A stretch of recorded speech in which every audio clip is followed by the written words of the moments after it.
இலங்கையின் பொருளாதாரம் மீண்டும் தலைகீழாக மாறுவதற்குரிய சந்தர்ப்பங்கள் தற்பொழுது தெரிகின்றன. இலங்கையில் இருக்கிற மக்கள் மீண்டும் வரிசையில் நின்று பொருட்களை வாங்குவதற்குரிய சூழ்நிலைகள் இலங்கையை சுற்றி ஏற்படுத்தப்பட்டிருக்கின்றன. இன்றைக்கு இந்த வீடியோ வந்து நாங்க இதை பற்றி தான் பார்க்க போறோம்.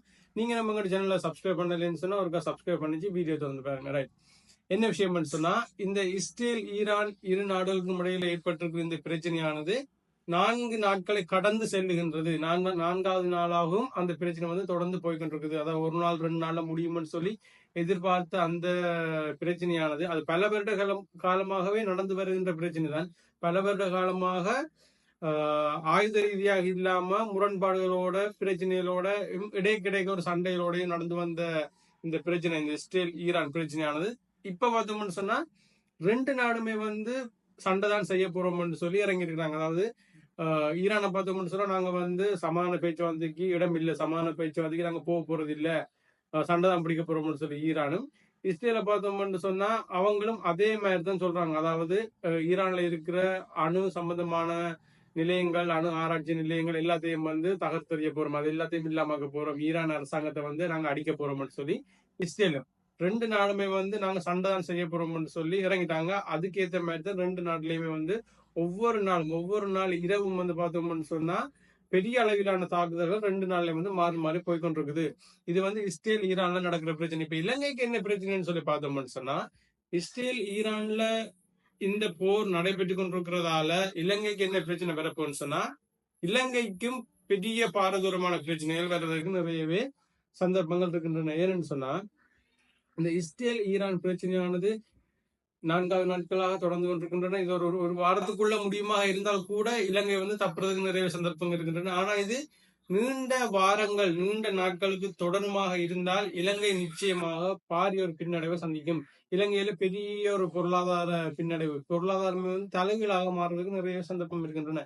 ஏனென்று சொன்னா, எரிபொருள் முதலாவது விஷயம். எரிபொருள் எரிபொருள்ல பார்த்தோம்னு சொன்ன எண்ணெயை பார்த்தோம்னு சொன்னா, அரபு நாடுகள் இருந்தால் அதிகமான எண்ணெய் வந்து உலகம் முழுக்க இருக்கிற எல்லா நாட்டுக்கும் போகுது. அதுலயும் பார்த்தோம்னு சொன்னா ஈரான்ல தான் அதிக அளவிலான எண்ணெய் வந்து எண்ணெய் வயல்னு சொல்லுவாங்க. எண்ணெய் வயல் வந்து ஈரான்ல அதிக அளவாக இருக்கின்றது. ஈரான்ல இருந்தால் அதிக அளவிலான எண்ணெய் வந்து மிச்ச நாடுகளுக்கு எல்லாம் போகுது. அப்படி பார்க்க போனா இஸ்ரேல் ஈரான் மீது தொடர்ந்து தாக்குதல் நடத்துது. இஸ்ரேல் ஈரான் எண்ணெய் வயல்கள் மீது தொடர்ந்து தாக்குதல் நடத்தி கொண்டிருக்குது. இதனால பார்த்தோம்னு சொன்னா எண்ணெய்க்கு பெரிய அளவிலான விலை அதிகரிப்பு ஏற்படும். எண்ணெய்க்கு பெரிய அளவிலான விலை அதிகரிப்பு ஏற்படுமாக இருந்தா இலங்கையை பொறுத்த வரைக்கும் இலங்கையில வந்து எந்த ஒரு எண்ணெய் கிணறும் இல்லை. இலங்கைக்கு தேவையான எரிபொருள் எண்ணெய் முழுக்கையும் இந்தியாவில இருந்தும் அரபு நாடுகளில் இருந்து தான் இறக்குமதி செய்கின்றன.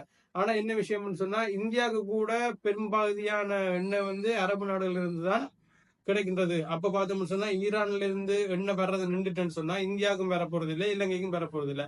இலங்கை என்ன செய்ய போகும்னு சொன்னா வேற வழி இல்லை. இலங்கை வந்து முழு எண்ணெயும், இலங்கைக்கு தேவையான முழு எண்ணெயுமே வந்து மிச்ச நாடுகள்ல இருந்தால் இறக்குமதி செய்யுது. அப்ப இலங்கைக்கு எண்ணெய் வராத ஒரு நிலை வந்து ஏற்படும். அப்படியே வாரதா இருந்தா கூட எண்ணெயை வந்து இலங்கை அதிகப்படியான விலை கொடுத்து வேண்ட வேண்டிய ஒரு நிலை ஏற்படும். எண்ணெய் அதிகப்படியான விலை கொடுத்து இலங்கை வேண்டுமாக இருந்தால், அதாவது கச்சா எண்ணெய்க்கு வந்து விலை கூடி இலங்கை அதிகப்படியான காசை கொடுத்து எண்ணெயை வேண்டுமா இருந்தா இலங்கையின் வெளிநாட்டு கையிருப்பு குறையும். ஏற்கனவே இலங்கையின் வெளிநாட்டு கையிருப்பு குறைவா தான் இருக்குது. அப்ப இதுல திரும்பவும் இருக்கிற மிச்ச காசையும் கொடுத்து எண்ணெயை வந்து இலங்கை வேண்டுமாக இருந்தால் இருக்கிற வெளிநாட்டு கையிருப்பும் குறையும். இதோட இந்த பிரச்சனை நிக்க போறது இல்லை. வெளிநாட்டு கையிருப்பு குறையுது, அதே நேரத்துல வந்து விலை கூட கொடுத்து எண்ணெய் வேண்டுறோம்.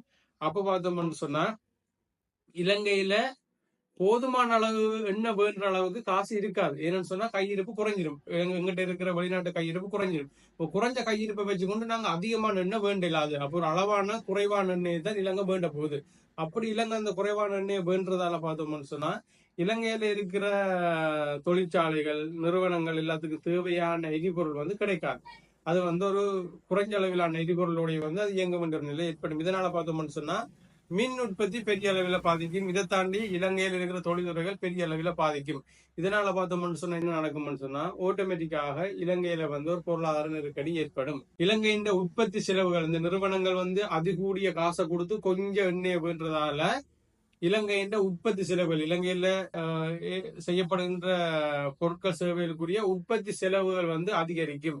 இந்த உற்பத்தி சேவையில வந்து அதிகரிக்கிற அந்த விலை வந்து யார்கிட்ட தலையில போய் விழும்னு சொன்னா நுகர்வோட்டு தலையில போய் விழும். நுகர்வோர்னு சொன்னா நாங்க தான், வேற ஒருத்தரும் இல்ல. நுகர்வோர்னு சொன்னா மக்கள் தான். மக்களோட தலையில அந்த பிரச்சனை வந்து போய் விழ போகுது. அப்ப மக்கள் அதிகப்படியான காசை கொடுத்து இந்த பொருட்கள் சேவைகளை, உற்பத்தி பொருட்களை வந்து பெற்றுக்கொள்ள வேண்டிய ஒரு நெருக்கடியான நிலை வந்து இலங்கையில ஏற்படும். இப்படி அதிகப்படியான காசை கொடுத்து பொருட்கள் சேவையில மக்கள் நுகர்வோர் பெற்றுக்கொள்றாங்கன்னு சொன்னா அங்க வந்து ஆட்டோமேட்டிக்கா பணவீக்கம் ஏற்படும். கட்டுக்கடங்காத அளவிலான பணவீக்கம் ஏற்படும். இதனால பார்த்தோம்னு சொன்னா உற்பத்தி செலவு அதிகரிக்கிறது மட்டும் இல்லாம மக்கள்கிட்ட கையிலிருந்து காசு அதிகமாக வெளியால போகுது. அதே நேரத்துல வந்து உற்பத்தியும் பெரிய அளவில நடக்காது. உற்பத்தியும் வந்து மட்டுப்படுத்தப்பட்ட அளவிலே நடக்கும். இதனால பொருட்கள் சேவைகளுக்கு தட்டுப்பாடும் ஏற்படும். இதோட பார்த்தோம்னு சொன்னா வெளிநாட்டு கையிருப்பு போயிடும், பணவீக்கம் ஏற்படும். இப்படி நிறைய பிரச்சனை வந்து இலங்கை சந்திக்க போகின்றது. இதனால பார்த்தோம்னு சொன்னா இலங்கையில் இருக்கிற மக்களாகிய நாங்க திரும்பவும் வரிசையில நின்று இந்த பொருட்கள், எரிபொருட்கள், மிச்ச மிச்ச விஷயங்களை வந்து பெற்றுக்கொள்ள வேண்டிய ஒரு நெருக்கடியான நிலைக்கு வந்து நாங்க தள்ளப்படுகின்றோம். அடுத்த விஷயம் என்னன்னு சொன்னா இலங்கையை பொறுத்த வரைக்கும் இந்த அரபு நாடுகள், மத்திய கிழக்கு நாடுகள்ல இருந்து நிறைய காசு வந்து வெளிநாட்டு நாணயம் வந்து இலங்கைக்கு வருகின்றது. மத்திய கிழக்கு நாடுகள்ல இப்ப இஸ்ரேல் ஈரான்ல இந்த பிரச்சனை நடக்கிறதால மத்திய கிழக்கு நாடுகளையும் ஒரு பதற்றமான சூழ்நிலை தான் இருக்கின்றது. இதனால பார்த்தோம்னு சொன்னா அங்க இருக்கிற மக்கள், அதாவது இலங்கையர்கள் நிறைய பேர் வந்து வெளிநாடு இருக்கிறாங்க. லட்சக்கணக்கான நாட்கள் வந்து மத்திய கிழக்கு நாடுகள் இருக்கிறாங்க. இஸ்ரேல்ல கூட நிறைய இலங்கை 100க்கும் அதிகமான இலங்கை மக்கள் வந்து அங்க இப்ப இந்த போரால வந்து அங்க மாட்டுப்பட்டு போயிருக்கிறாங்க இஸ்ரேல்ல கூட. இப்ப பார்த்தோம்னு சொன்னா இந்த மத்திய கிழக்குல இருக்கிற இந்த இலங்கை மக்கள் அங்க வேலை செஞ்சு அங்க இருந்து வெளிநாட்டு நாணயத்தை இலங்கைக்கு அனுப்புவாங்க.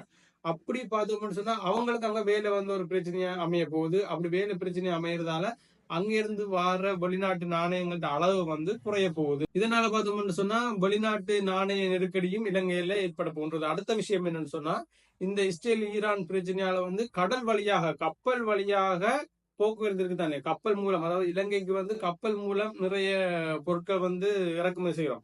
அப்படி நாங்க இறக்குமதி செய்யற பொருட்கள் எல்லாம் பார்த்தோம்னு சொன்னா இந்த கப்பல் போற பாதையெல்லாம் பார்த்தோம்னு சொன்னா அந்த பெரும்பாலும் இந்த அரபு நாடுகளுக்குள்ள செங்கடல் வழியா எல்லாம் கப்பல் போய் வருது. அப்ப அந்த பாதைகள் எல்லாம் பூட்டப்படுமாக இருந்தால் இந்த சண்டை உக்கிரமான இன்னும் பெருசானா அந்த பாதைகள் வந்து நிச்சயமாக பூட்டப்படும். அப்படி அந்த பாதைகள் பூட்டப்படுமாக இருந்தால் இலங்கைக்கு அந்த பொருட்களை கொண்டு வர கப்பல் எல்லாமே என்ன செய்யணும்னு சொன்னா அந்த பாதையை விட்டு அந்த இருக்கிறதுலயே பாதுகாப்பானதுன்னு கிட்டவா இருக்கிற பாதை அது எல்லாத்தையும் விட்டு அந்த கப்பல் இலங்கைக்கு என்னென்னு வரப்போகுதுன்னு சொன்னா சுத்தி வரப்போகுது. இலங்கைக்கு அந்த கப்பல் எல்லாம் நீண்ட தூரம் சுற்றி வர்றதால ஒன்று அந்த கப்பல் சேவைக்குரிய எரிபொருள் வந்து அதிகமாகும். அடுத்தது அந்த கப்பல் சேவை வந்து பின்னுக்கு பிந்தி வரப்போகுது. அதாவது வர்ற பழமையா வர்ற நாட்களை விட பிந்தி வரும். இப்படி ரெண்டு மாதிரியான பிரச்சனை வந்து ஏற்படும் இந்த கப்பல் சேவைக்கு. இதனால பார்த்தோம்னு சொன்னா இந்த கப்பல் போக்குவரத்துக்கு எரிபொருள் கூட தேவைப்படுறதால ஆட்டோமேட்டிக்காகவே இந்த இறக்குமதி செய்யப்படுகின்ற பொருட்களுக்கு வந்து விலை வந்து கூட போகின்றது. இதனால பார்த்தோம்னு சொன்னா மேலும் இலங்கைக்கு பணவீக்கமே ஏற்படும். இலங்கைக்கு மேலும் பணவீக்கமே ஏற்பட போகின்றது இந்த கப்பல் போக்குவரத்துக்கு அதிகமான எரிபொருட்கள் தேவைப்படுவதால. அடுத்த விஷயம் என்ன சொன்னா, அடுத்த முக்கியமான ஒரு விஷயம் இருக்கு, இலங்கையின் சுற்றுலா. இலங்கையை தற்பொழுது கொஞ்சம் நிமித்தி இருக்கிற ஒரு விஷயமே வந்து இலங்கையின் சுற்றுலா தான். இந்த வருடம் எல்லாம் அதிக அளவிலான சுற்றுலா பயணிகள் இலங்கைக்கு வந்திருக்கிறாங்க.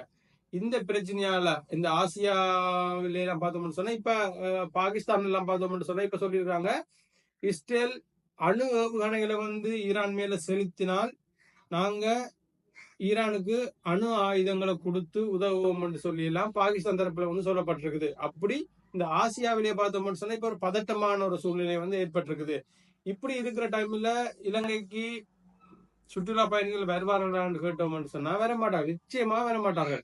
என்று சொன்னா இலங்கையில எரிபொருள் பிரச்சனை வரும், இலங்கையில பணவீக்கம் வரும், வெளிநாட்டு நாணய கையிருப்பு குறையும், இலங்கையில பொருளாதார நெருக்கடி வரும். இதனால இலங்கைக்கு சுற்றுலா பயணிகள் வர்றது ஆட்டோமேட்டிக்கா குறையும். இந்த சுற்றுலா பயணிகள் ஆட்டோமேட்டிக்கா குறைறதால என்ன வரப்போகுன்னு சொன்னா திரும்பவும் இலங்கைக்கு இருக்கிற வெளிநாட்டு கையிருப்பு குறையத்தான் போகுது. ஏன்னு சொன்னா சுற்றுலா பயணிகள் இலங்கைக்கு டாலர்ஸ் கொண்டு வருவாங்க, அது வந்து இனி வரப்போறது இல்லை. இதனால பார்த்தோம்னு சொன்னா இலங்கைக்கு நிச்சயமாக பணவீக்க பிரச்சனை வந்து ஏற்படும். இந்த பணவீக்க பிரச்சனை ஏற்படுறதால என்ன நடக்கும் அடுத்த விஷயம் சொன்னா மத்திய வங்கி ஆட்டோமேட்டிக்காக வட்டி வீதத்தை கூட்ட போறாங்க. வட்டி வீதத்தை கூட்டாங்கன்னு சொன்னா அது வந்து எங்கட தலையெல்லாம் வந்து விழ போகுது. அடுத்த விஷயம் என்னன்னு சொன்னா இந்த இலங்கையில இருந்து முக்கியமா ஏற்றுமதி செய்யப்படுகின்ற 2 பொருட்கள், ஒன்று ஆடை, இன்னொன்று தேயிலை.